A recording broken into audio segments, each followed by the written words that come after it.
come to this gentleman here in the middle, please, and then I'll come to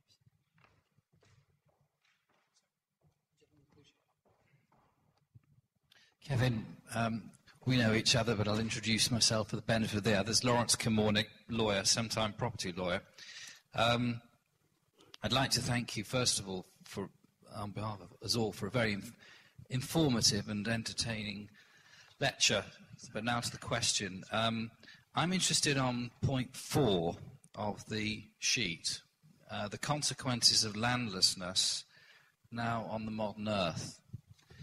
I have to say I'm not doing this out of any sort of pious desire or that I represent some sort of charitable interest, but I think it's an interesting question because one so often hears that a lot of the aid that goes from the West to these developing countries or third world countries, which I agree is an awful expression because it's a them and us, but that's what we call it, a third world developing countries, is mostly a waste of money, and it doesn't do very much to take people out of poverty.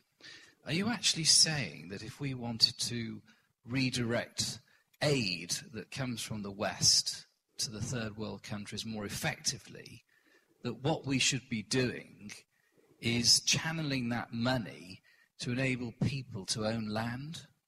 Is that their way out of poverty? Well, absolutely, Lawrence. Because, I've just looked at how did we get out of poverty. That's how we did it. You know, the mass of the population got a tenth of an acre. And look, poverty is, 5% in the United Kingdom. Back in the time of this book, 95% of the population was exactly like the Third World. You know, the slums of London in 1876 were indescribable, but no more than Lima. And the issue really, really is, if we want to get people out of poverty, we've got to find a way of getting them land like we got it. You know,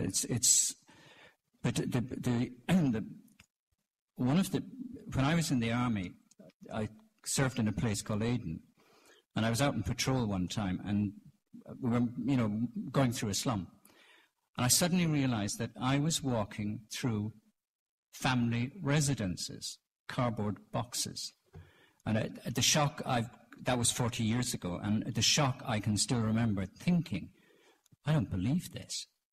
People can't live like that, but they did.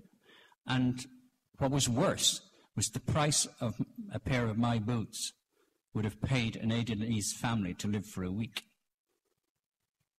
And I've never forgotten that. And that's partly what aid is vital. This is not an anti-aid argument. Aid saves lives now. It's utterly vital. But if we're going to get the wrench out, the screwdriver and a hammer, and get to work on poverty, this is the challenge. It's getting land to the poor. And it's, getting land out of the rich. In England, we all know the story, we're here.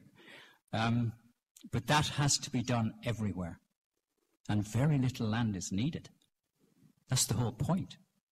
There's no need to take estates, confiscate, nothing. They were never confiscated in the United Kingdom. But I would offer you a thought, though.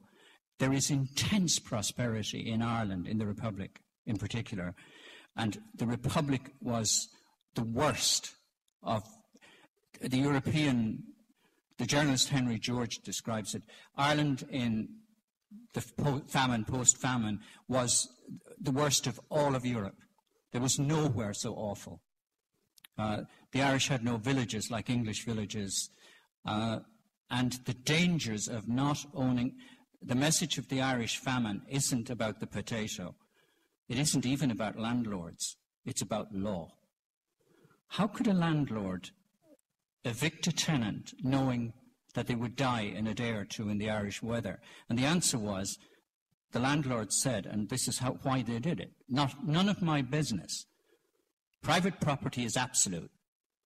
Tough on the tenant. And they killed 1 million people. But they didn't shoot them or anything. They used the law. Now, I didn't bring this up in the speech, if I may speak just for a moment. The real message inside the Irish famine is, Bad law is dangerous. And it's even more dangerous if you don't own your own home. You're doomed. But Kevin, thank you very much, and I hope you'll join me in showing your appreciation.